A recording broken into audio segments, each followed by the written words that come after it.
work done on theoretical analysis of clustering algorithms. So one such thing is called k-means plus plus. I'm sure you would have heard of that. So, and they show that under so you can get order log n expected time approximation for that. And also after that there are polynomial time approximation schemes also for clustering algorithms. So okay, let me start answering your questions one by one. The first question is how to choose the value of k. I cannot give a generalized answer to that. Usually, the value of k is domain dependent. From the domain knowledge, people choose the value of k. That is one. And what some other persons try to do is that if they think that value of k lies between two bounds, some minimum and some maximum, then people try to choose something from there. You see, you need to go through one paper. It's one of the oldest papers on clustering, 1967. The authors are Ball and Hall, and the title of the paper is Isodata. Ball and Hall, 1967 Isodata, where if the value of k lies between a minimum and maximum, how do you split and merge so that you will go to one of the values among them? They devise a split and merge based technique for clustering which chooses the value of k automatically. Is it possible to do binary search? For example, so k-means has an objective function, right? So now you evaluate for different values of k, and suppose the objective function will improve, and then you do a binary search and then align. No. The problem with the objective function is that if k1 is less than k2, then the optimal value for k1 is less than k2, right? Optimal value for k1 will be, if k2 is more, the value will decrease. Right. So the optimal value, it's a nice function. It's a monotonic function of k.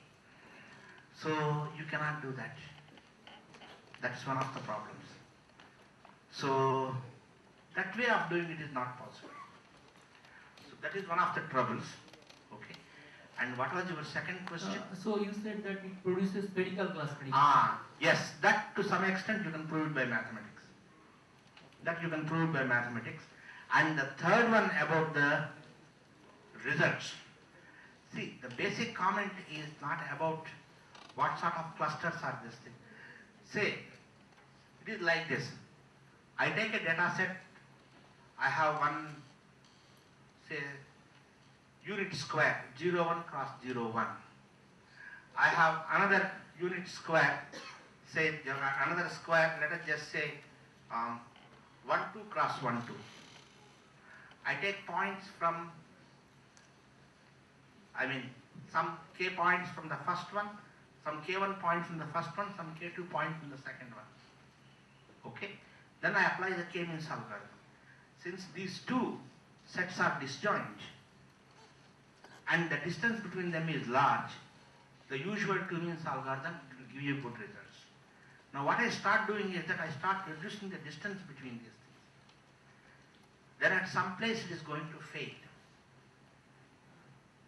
So now the question is, you need to have theoretical results about when the distance between the original sets is minimum this much, and if the clusters are of, if the original sets are of convex, etc., then your k-means clustering with this much probability it will give you the right results. These are the sort of results that you need.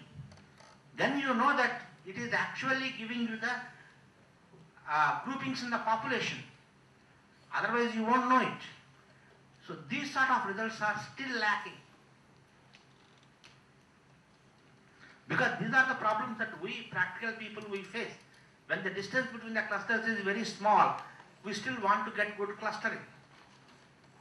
And we need theory for this, that our algorithm can still provide good clusters even when the distance between them is very small. That's what we need to be assured of. And those assurances the present theory doesn't give you. This is what I am trying to say when I say that theory is lacking. Okay. Right. Other questions?